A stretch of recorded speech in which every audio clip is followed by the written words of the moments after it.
This is Karen with newclevelandradio.net, and it is time for Avoid the Maze. You are special. And the person who is special today on this podcast happens to be a dad. Now, oftentimes we hear about the moms, but you know what?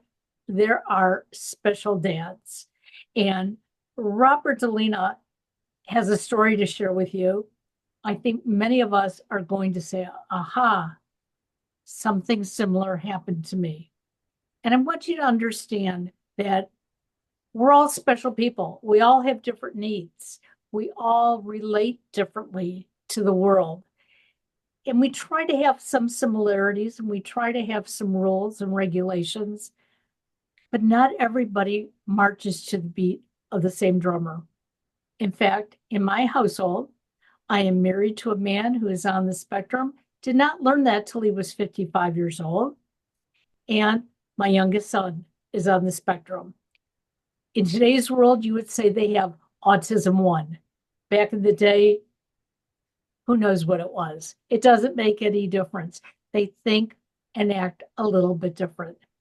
So, Robert, when I read your bio, you talk about your son. So tell us a little bit about you and how you developed this relationship and what you're doing today. So Ryan was born in 2001, just for context. So, many of your listeners, the spectrum has changed. How we, both identify and treat these kids has changed. But just so put yourself back in 2001. At that time, when a kid was different, and Ryan never stopped moving. He was super bright. He never listened. He did everything his own way. He was the kid that, all of the parents groaned when he showed up at birthday parties because he was going to make it as hard as possible for everybody else to have a good time. And not in a bad way. He just was one of those kids who needed to touch it and see it and feel it and experience it for himself. And, he was a handful, but he was a really fun kid to parent.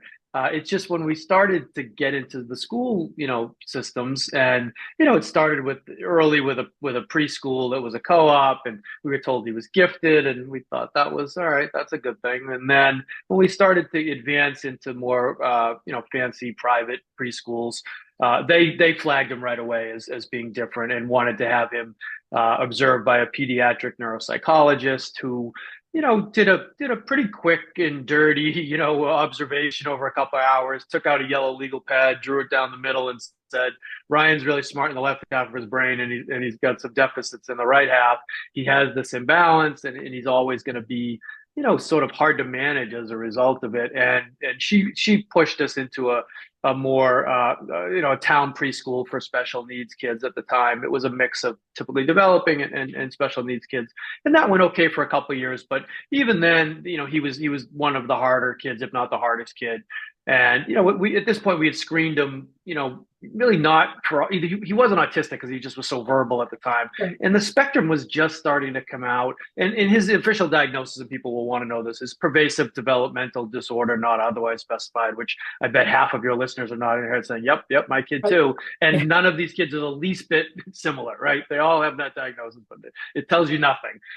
So anyway, just to advance the story, we ended up being pushed into a therapeutic private school where Ryan was restrained multiple times a day, and they taught us how to restrain him at home. And we hired a special needs nanny to restrain him when he became dysregulated.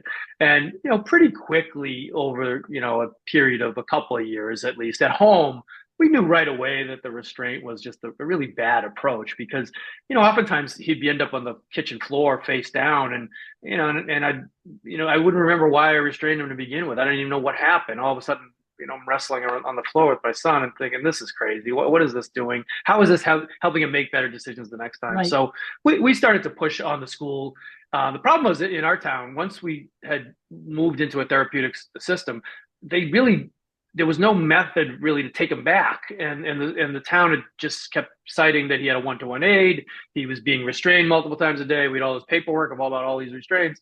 And they wouldn't take him back. So I don't want to go too long, but we just went on this journey through the therapeutic system where we were fighting to get him out, but oftentimes we just got bumped to another therapeutic school where it looked at the outset like it would be better that they use restraint less, but most of these places, if they have that in their tool belt, that's their first line of defense oftentimes. There may be a timeout or, the threat of a timeout, but, Ryan was, at this point had some PTSD symptoms, and his fight or flight was so off because any conflict, tended to, result in him ending up face down somewhere. And so he would either flee or fight right away. So I had a pretty screwed up kid by the time he was 7, 8, 9. He ended up in a mental hospital for a couple of weeks where they were going to get his medication right. And we spent, 2 weeks, at this hospital. Right away we wanted to leave, and then we realized that they could push for a different kind of commitment if they wanted to, and they had some leverage that my wife and I are both attorneys, and we just thought people would be more reasonable, and it got very legal really quickly, and so we felt like we were stuck there. And at the end of the day, they put him on a med that he ended up having a side effect reaction to, and so it was all for naught. So in the midst of this life where everything's going poorly, home is a disaster, school is a disaster, one day randomly, weekends used to be tough, vacations were worse. I always tried to keep him active and busy. He has a sister who's 16 months younger, and when they would fight, I would just get him out of there and would go take a ride anywhere and everywhere. And one day, for no reason in particular, we went to a little ski hill that's by our house, and it's called Neshoba Valley ski area. And I hadn't skied in 25 years. I wasn't a skier, and Ryan had never skied, and I was just desperate for something to do. And I never thought we'd get through the rental process or would even last 5 minutes, but we ended up going up this little magic carpet, and we got to the top of it, and I couldn't believe we were there. And I started to explain to him how to ski a little bit, and he just looked at me and he shot down to the bottom, and he made this bank turn back into the line. And I said, that was interesting. I don't know how he knew how to do that, but we just had this pretty good day. And I've told the story a lot, so people who have listened will hear me say this a lot. At that point, everything in our life was terrible, and I remember driving out of there and thinking, that wasn't terrible. And so that was where the benchmark had been set. So we went back the next day, and then the next few days we went over the couple of weeks we went locally to different places. We started trying more challenging places with each chance we got, and then before you know it, it became our thing. And all of those experiences where we had to drive places, wait in lines, wait on the chairlift, fight whether the snow was good or the snow was bad, or he couldn't do a trail he wanted to do. I was seeing him handle disappointment and handle things he couldn't handle in other aspects of life, or the experts were telling us he could never handle. And so I all of a sudden had this body of evidence to say, maybe everybody's wrong about this kid. And it changed my opinion. And I said, maybe I'm wrong. Maybe we're selling him short here. And so, those local trips became national trips, and we ended up traveling the world. And all the while he gets older and better, and he's a much better skier than I am. And we had this just experience as a father and son where I got to spend time with him in a setting that was different, right? It wasn't a school setting. It wasn't, a home setting. It was just he and I just could watch him and say, I think there's more there than everybody thinks. And I started to, work on my wife a little and saying we should be a little more aggressive with these doctors and with these school educators. And I started to push on the at the time he was on 2 antipsychotics and an antidepressant, and he was heavy from the meds, and he was really unhealthy, I think, because of the meds. So, everything we started to revisit everything as a result of this simple day of skiing, and it's turned into our journey. That was a long answer to a short question, so sorry about that. No, that's absolutely wonderful, because the point you're making, and I saw in your bio, is so important. We have to meet our kids where they are instead of putting them into these boxes and say, okay, you've got to be good. And if you're not, these are the things we're going to do to you. But we don't know why they're really acting out. Okay. And we found that with my son as well. Now, he was neurotypical for 6 years. His teachers saw something in him that they wanted examined.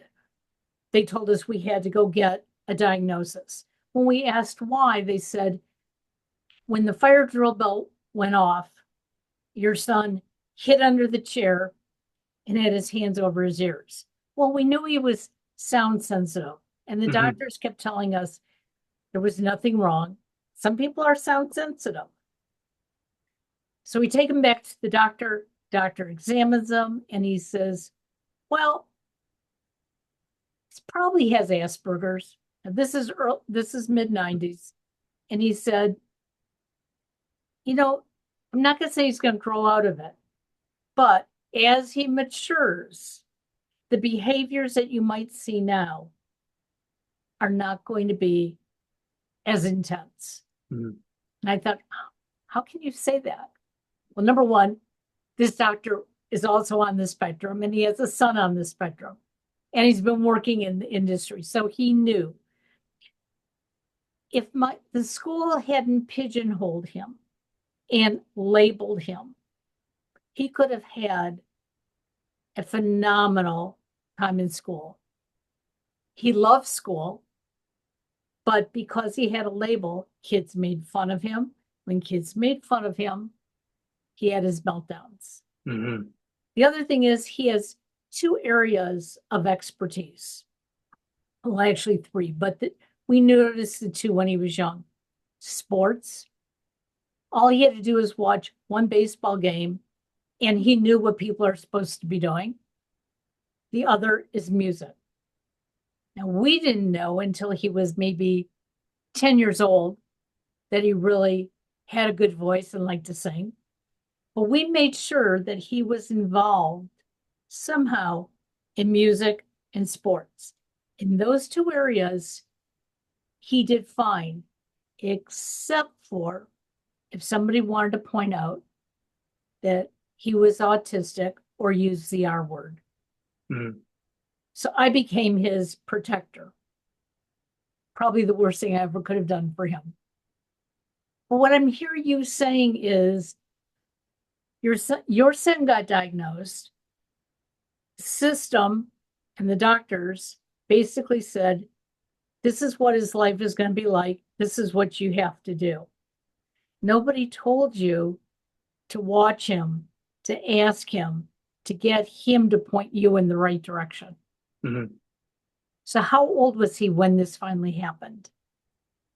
It depends on at what point. I mean, I think we started challenging it from the start almost. But I think it's important.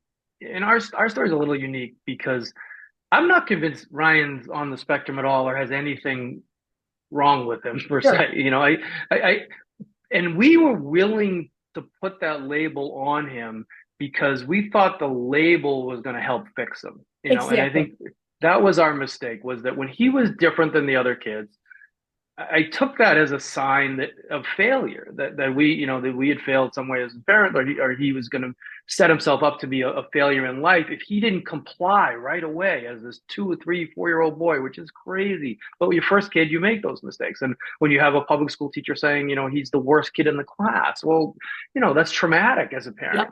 Yep. And we made all of these bad decisions because I thought if some doctor waved the magic wand or gave him the magic pill, he was going to comply and become this perfectly behaved kid and get back on the track that we always thought he was going to be on.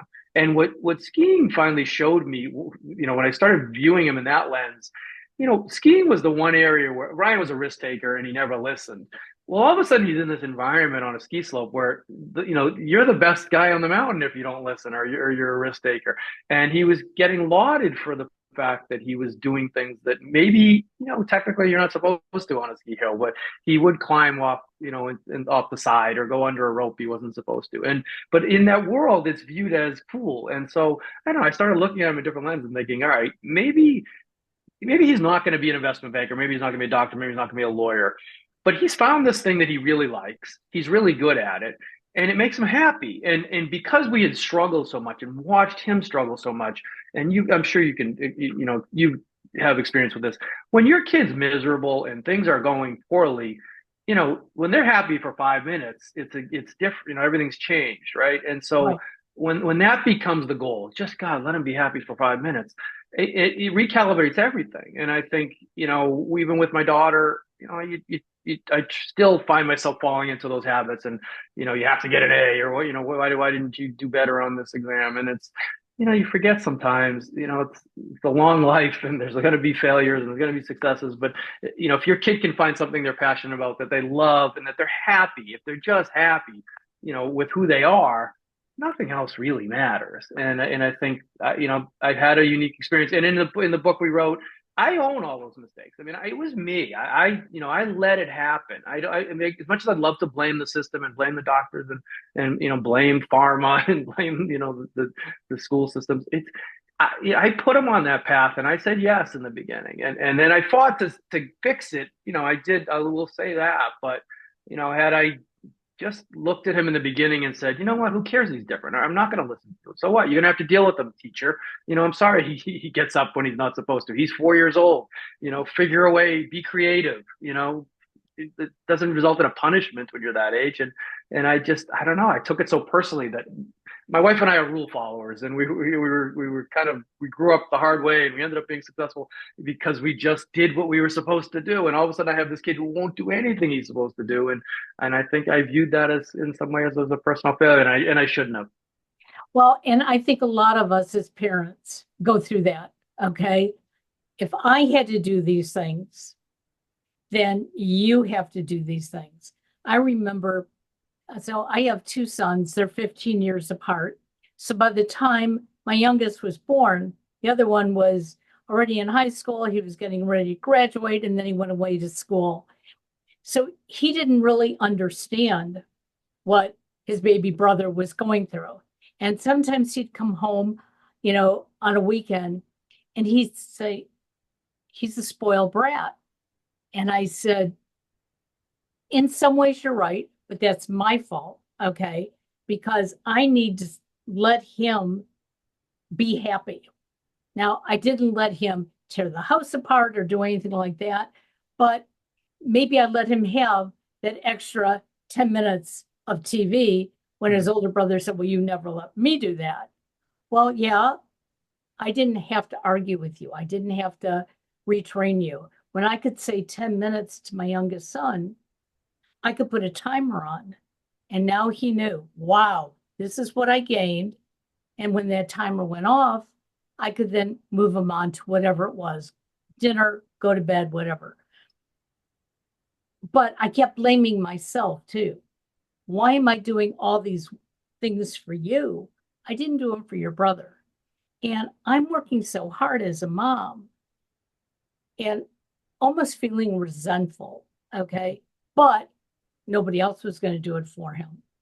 My husband wanted so desperately to, but his brain works differently. So when, he saw Alex not, as I would say, cooperating, he would look at me and go, really? And that's when I started wondering, wait a second, we're all on different wavelengths. We allowed them to put the label on him, like you talked about. We allowed the school and everybody else to tell us what to do. Our son went on medication and blew up like a balloon, so I can relate to that. And luckily, he was just old enough to say, I want to go see my doctor. I don't want to take this medication anymore. Look at me. I am the Goodyear blimp. And we went to the doctor, and when the doctor heard it from him, not from mom, he switched his medication. And in 30 days, he had totally slimmed down. He advocated for himself. Yet we were told he would never do that. So tell us about your son today. He's a young adult, okay? He had a lot of trauma in his life, the way he was brought up. What's he like today? In a lot of ways, he's the happiest, most well-adjusted 23-year-old I know, because he's got this passion for the outdoors. He's a tremendous rock climber in addition to being a great skier. He graduated from college. We found an outdoor education program. The school changed names 3 times. It ended up at the end being called Vermont State University. There's a bunch of these small colleges in Vermont that have struggled financially and have consolidated, but they had a great outdoor ed program. The problem was he went during COVID, so it wasn't the experience we had hoped for in 2 of the 4 years, but it ended up being okay. So he's got a college degree, which we never thought, was possible. He lived, for 4 years at school.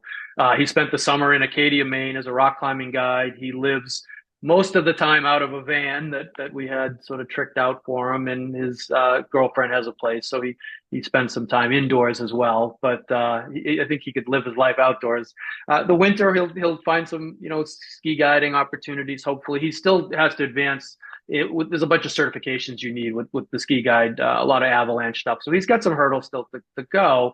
And to carve out a living, it's not easy. I mean, it's not easy to make, it's seasonal, and Right. you're chasing snow and you're chasing rock climbing in the summer, but none of that matters to me because, he doesn't require a lot. He's not somebody who cares what his label on his pants are or his shirt, or he could live with very little. His life can be expensive because it requires a lot of travel, but he doesn't need a lot once he gets wherever he's going. He's got a girlfriend, and they seem to have a very thoughtful relationship. They're very in tune with both their mental health and their physical health. And part of Ryan's journey, I think, when he did sort of when free of the shackles of medication, he looked at his diet and exercise and everything he put in his body, and has become, he was ahead of the curve. He used to push me on eating right, and things like seed oils and Yeah. microplastics and things that I used to poo-poo and laugh at. Now I'm like, God, I think he was right.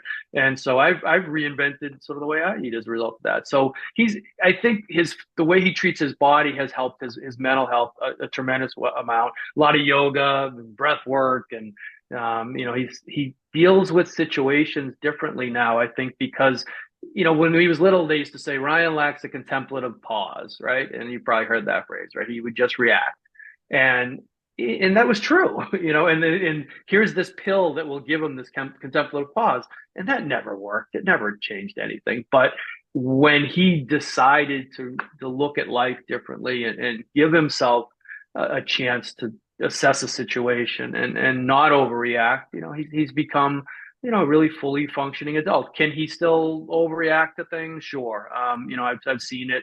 We get those phone calls and in the end of the world from a parking ticket or something, and it's like, relax, it's going to be okay. But those are fewer and farther between than they were. And even when he does have a misstep, it seems like he's handling it himself, or we're hearing about it after the fact. So we're seeing a lot of growth there. I think he's a success story, and it's not because of anything I did. It's I got lucky in finding skiing, but I say that to people when they say, well, you had resources, or you had the ability to do these things and travel. I think it would have been something else if it wasn't skiing. I think Ryan, it would have been outdoors, it would have been in nature. And it might have been hiking. It might have been just, walking in the woods. I don't know, but he would have found a way, I think, to live differently than Sure. what these doctors and educators, foresaw for him. And thank God he's not in a halfway house or some sort of institution where he would have surrendered his autonomy, his freedom, and agency, and all those things. I mean, he needs to be in charge of himself. I can't even tell him what to do. So there was nobody in society that was going to tell him what to do. And it's interesting that he is such an outdoors person and physically active. My son, when he went to college, he had a scholarship for music. But when he went to take the classes, he said, I want to enjoy music. I don't care about the theory. I don't care about a lot of this stuff. And so he didn't do well. And he was about to fail out. And I was working at another college, and I just said to him, you can fail out if you want, or you can pull yourself out, come to the college where I am. It's not going to cost you anything. And at minimum, take a business class. And at first it was like, I don't want business. I want music, I want sports, and you don't offer either one of them. He wasn't even in class a full hour, and he was eating up business. He all of a sudden understood how to take care of money. One class. He came into my office and he said, you shouldn't use your credit card as often as you do. I looked at him like, what are you talking about? He said, You have to know what you're spending. He said, otherwise, our home will never be a good business. And I was like, you just took your first class. But he found something he could be passionate about. Sports was still his A number one. And he applied and worked at one of the farm teams here outside of Cleveland. Oh, that's And then cool. he worked for the Guardians for 5 years. That's amazing. But there That's so was good. no growth. And so Yep. he came home one day and he said, I'm taking a job in Texas. And I just looked at him like, you're still 31 years old, you're living at home. Do you know what that means? He goes, yeah. And this is what they're going to pay me. And I've looked at apartment. He had it all planned out. And I said, well, if that's what you want to do.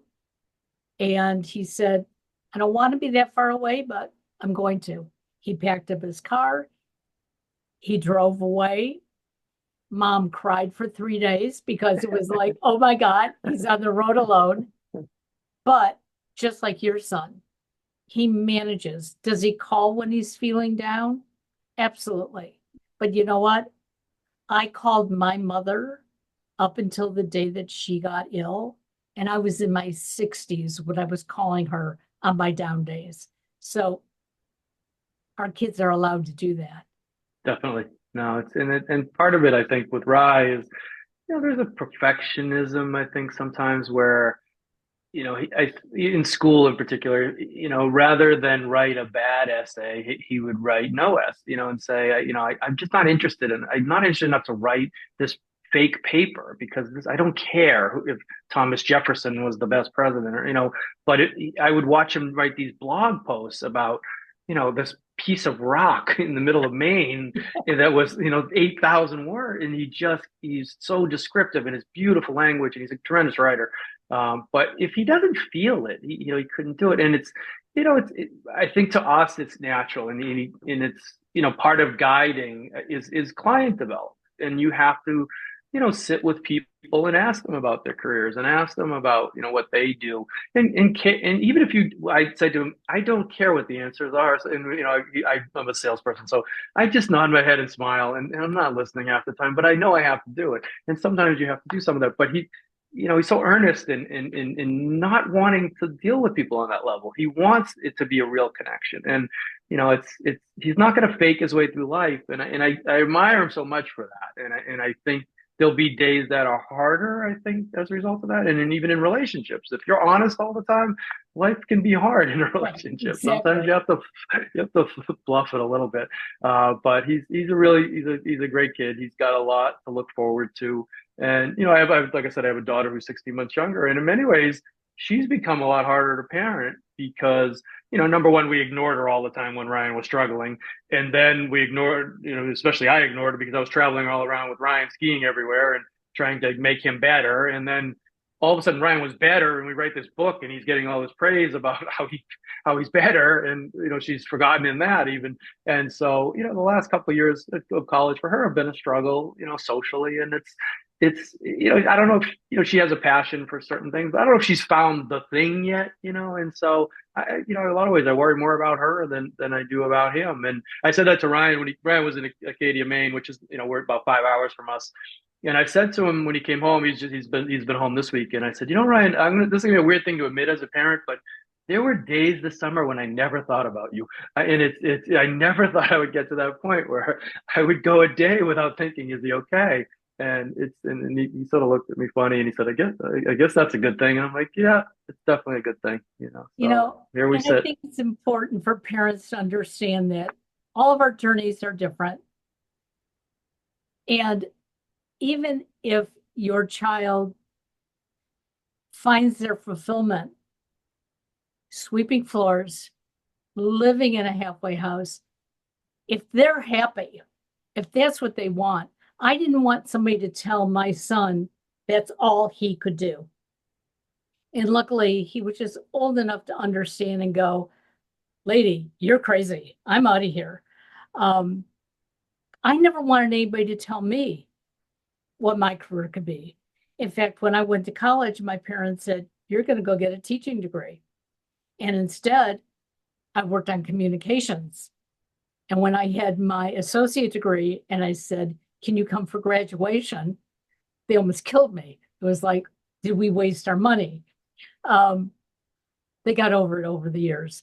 But we shouldn't expect our kids to be told what to do. We need to find their passions.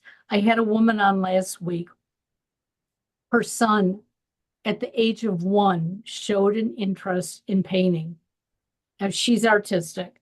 He would sit on the floor and he would imitate what she was doing. So she finally put paper down on the floor and paints and let him paint. In the beginning, she said he had more paint on him than he had on the paper. But now he's an artist. He's phenomenal. Does he need some supervision? Yes. But you can tell he's happy. He has found his core. And because of that, she's a very happy parent.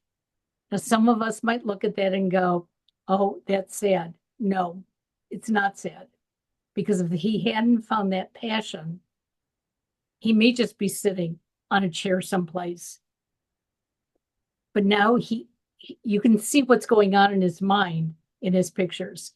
You can see what's going on in your son's mind with him rock climbing, with him taking courses, with him going out and having a girlfriend, having a life, and being able to live in a van. Kudos to him, because even when I was younger, never would have wanted to do that. No, I know. That's a really important point. And I think when we wrote the book, I was careful. I didn't want it to come off as, the system is bad, ABA therapy is bad, medicine's bad, institutions are bad, because for some people it is this. Medicine is a lifesaver for some people. Right. I recognize that. It was realizing that for Ryan, it was the system was not treating him the way he deserved to be treated, and he probably shouldn't have been there to begin with.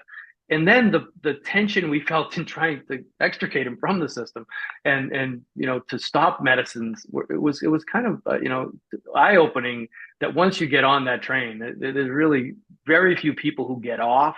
And I think it's partly that people just accept, and maybe it's the right move, but for other folks, it's just nobody wants to ever get off, and if you do, they think there's a problem with you. And so it was a fight, I think, all along the way. But I was very careful, I think, to there were even some of the schools were really critical. I mean, the schools that restrained them way too much. There were kids at those schools who never got restrained. They just were docile kids. They didn't present the same problems Ryan did. Sure. And Ryan was a poor fit for a lot of reasons, but that was Ryan. And so I think that's a really important point you made. So tell us a little bit about the book. What got you to actually write it, and how can we find it? So that's a great question. So when Ryan got to the point where he got back to public high school in his junior year. We live in a town; it's a dual county system, so it's a big public school, and they thought he was going to last 10 minutes, and he ended up doing fine. In the fall of his junior year, like I said, and we traveled all over the world, crazy places. The craziest place we ended up was Antarctica. We ended up going to Antarctica on a backcountry ski trip. Now, to get to Antarctica, after you get to the bottom of Argentina, you take a 2-day boat ride over and a 2-day boat ride back. And in the middle, we were living on this ship, and they told us we were going to have Wi-Fi on the boat, and the Wi-Fi was broken. So we had about 9 days where our phones were useless. And I said to Ryan, we've always talked about writing a book about your journey. We have nothing to do. Like, why don't we just start writing the book on our phones? And I'm going to write about a little bit about every school you went to, and every experience, and every doctor. And you do the same thing. And, I just started banging away on my phone, and he did a little bit on his. And when we got back, I kept going, and I wrote about 100 pages, and he wrote, probably 20 or 30 pages. And 6 or 7 months in, we exchanged. We hadn't seen what each other wrote, and he read mine and he hated it. And I know why, because I was so angry, and I was just like, it was my revenge tour. I just lashed out at everybody, and it made it seem like this tragedy that all this bad stuff happened, and he would be this different kid if not for it. And he kept saying, "Dad, I'm okay. Like, this is not my story." And I read his, and I was just so moved by what he wrote, and his recall was amazing, and in some ways terrifying that he remembered all this stuff when he was 3 and 4 years old. And so I went back to the drawing board and I rewrote everything, and I tried to look at it in that light, that this was really a compelling, happy story. And so another year in, we exchanged again, and he liked much better what I did. And so, then we started showing it to people, and everybody tells you it's great, but it wasn't. And, we got to keep improving.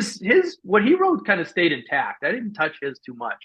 I rewrote until it got to the point where we started, pitching agents, and we got an agent, and then we got a publisher, and lo and behold, the book was published in March of 2023, and it's called Without Restraint, and it's published by Falcon, and it's been on the market now for 18 months, and we've had a great reaction. People, it's a very honest look. We write separately in the book, so there's my take and then his take, and there's a lot of levity in my. I was not a great skier, and he got really good really fast, and I got thrown into some situations that I never should have been in, and so there's some laughter along with a lot of the pain that we dealt with, and I think it's a feel good story. It gives people hope, and that's been the reaction. People who read it and said, my kid doesn't ski, but there's something here. I feel like for the first time, there's light at the end of the tunnel, because if Ryan can do it, I think my son or my daughter can do it. And that's just an awesome feeling. I do get some emails out of the blue from people who say, here's my situation, what should we do? And that's really stressful, because every kid is different, and Ryan was so unique, and I really don't want to be in a position of telling people don't go to this school or go to that school, but I can at least tell them the mistakes I made. I know when they're about to do something really, incorrect, but I can't always tell them when they're about to make the right decision. But so it's been an interesting experience to hear other people and from all walks of life, and it's more common than and I know, because we've lived this. But I think people don't realize how many of these kids are put into some really lousy schools, and been pushed into some situations too young, for medicine and for some of this therapy, that they're just not allowed to grow yet and see where they end up before they have to make these really, more decisions, right? Decisions that are harder, I think. My son, I guess when he was 7 or 8, they started him in ABA therapy, and we were told, you don't have a choice. And he got in the car one day after therapy, and he said, out of the blue, now this is a 7-year-old, I'm not Pavlov's dog. Wow. And I looked at him and I said, how do you know about that? He said, on the History Channel. And I said, okay, you're right, you're not. He said, I'm not going to do what they told me to do. So the following week, we go back, and he stands up to the therapist and he says, no, I'm not going to do that. I'm not going to be a dog and jump through hoops. I'm not going to get a treat just because I'm a good boy. And she said, then what do you want to do? And at the time, he had just gotten into Star Wars. And he said, I have the good Star Wars on my right shoulder, the bad Star Wars on my left. Can you get them to stop fighting? And the therapist looked at me and she said, I don't know how to deal with that. Now I got mad. It's like, well, wait a second. You're supposed to be the person who knows. So we took him out of therapy for a while, because what were we going to pay for him to be told to do something he wasn't going to do? But he then started talking to us about it. And he would tell us when the good side was winning. And as soon as he'd start talking about the bad side, that's when he would have his meltdown. So we got to know more. And so we put him into things like he took baseball lessons because he could get his energy out. He could focus. He knew what to do. And then he got into music lessons and being part of a choir. What I tell parents is follow the lead of your child. Don't let them lead you down a well, but you'll know when you get to a point where you can now start to talk to them about the things that make them feel good. You'll know when to put a paintbrush in their hand or a microphone in their hand or allow them to go dig in the dirt. If it were up to my son, he would never go out in the dirt ever and dig anything up. Right. But give him a microphone, Yeah. or give him something to do in sports. He's happy. And that's what it sounds like. Give your son a mountain to climb and he's just going to climb it to the top. Yeah, that was always him.